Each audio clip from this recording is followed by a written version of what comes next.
Hi friends, I am C Anant Mehta और इस video में मैं आपसे डिस्कस करूंगा कि मैंने कैसे सीए फाइनल फर्स्ट अटेम्प्ट में क्लियर किया।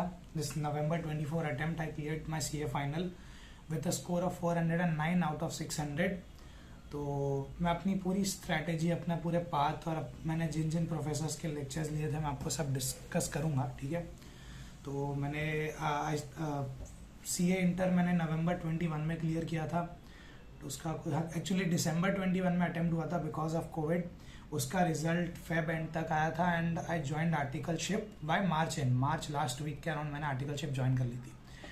उसके बाद I took my first lectures for FR. I took recording from Bhavik Chokshi sir. I took in June, around June end, क्योंकि तभी Q4 के ऑडिट चले अप्रैल मई में। सो आई टुक नहीं, एक्चुअली जून फर्स्ट वीक में शायद मैंने ले लिए थे, फर्स्ट या सेकेंड वीक में एफआर के लेक्चर्स। जो मेरे एफआर के लेक्चर्स खत्म हुए थे टिल दिसंबर, पूरा जो 6 मंथ्स का जो टाइम था मुझे लेक्चर्स का मिला था वैलिडिटी। आई एग्जॉस्टेड एंटायर वैलिडिटी। मैंने लास्ट तक, क्योंकि मेरे बीच में बीकॉम के एग्जाम्स आ गई थी एंड मुझे कहीं जाना पड़ा था, तो मेरे दिसंबर तक गया था।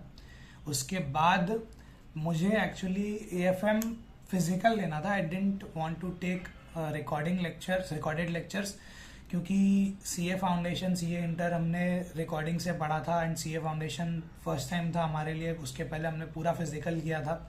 तो मैंने फिर एएफएम, मुझे पता था कि भाविक चोकसी सर का एएफएम फेब में स्टार्ट होने वाला है, तो मैंने जैन और फेब थोड़ा एफआर रिवाइज किया एंड देन मैंने फेब में भाविक सर की एएफएम की फिजिकल बैच ली थी। फिर वो चली थी अगस्त तक। इन बिटवीन मैंने ऑडिट भी ले लिया था शुभम केसवानी सर का। मैंने ऑडिट लिया एंड आई स्टार्टेड ऑडिट के लेक्चर्स, क्योंकि मेरा एएफएम होता था तभी सिर्फ सैटरडे संडे वीकेंड्स पे होता था। तो मंडे टू फ्राइडे मुझे मैं ऑडिट के लेक्चर्स देख लेता था। फिर अराउंड सितंबर अक्टूबर तक मेरा ऑडिट भी खत्म हो गया था। एएफएम तो सर के साथ ही खत्म हुआ था जब लेक्चर्स खत्म हुए थे अगस्त के अराउंड तक। देन मैंने सितंबर अक्टूबर लगभग, जितना मुझे याद है कि मैंने सितंबर तक आई थिंक ऑडिट कंप्लीट किया था। फिर मैंने डायरेक्ट टैक्स स्टार्ट किया था भंवर बोराना सर का। मैंने ऑडिट और डायरेक्ट टैक्स का कॉम्बो लिया था, तो मेरे पास की पड़ी थी डायरेक्ट टैक्स की भी। तो मैंने डायरेक्ट टैक्स की मैंने डाली थी लगभग अक्टूबर या सितंबर के एंड में या अक्टूबर के फर्स्ट वीक में। And I completed direct tax till December and, क्योंकि तभी मुझे कोई डिस्टर्बेंस नहीं आया, मेरा बहुत जल्दी हो गया डायरेक्ट टैक्स और कुछ था नहीं मेरे पास।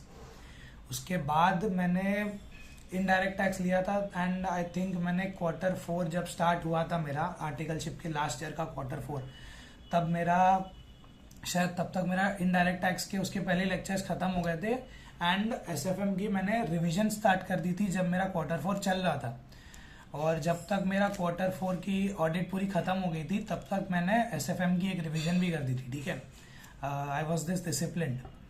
अब इसमें आप पूछोगे कि सर आपके लेक्चर के रिकमेंडेशन क्या है, तो आई थिंक एफआर एएफएम आप भाविक चोकसी सर भी ले सकते हो। एंड अगर आपको कोई और प्रोफेसर्स भी पसंद आए, जैसे अतुल अग्रवाल सर है या संजय सराफ सर हैं, तो आप प्लीज़ ये देख लेना कि उन लेक्चर्स के आवर्स कितने हैं, आपके लिए वो पॉसिबल भी होने चाहिए वो hours. No doubt all these are very logical professors, but अगर आपके लेक्चर्स आप कंप्लीट ही नहीं कर पाओगे तो क्या लॉजिक, राइट।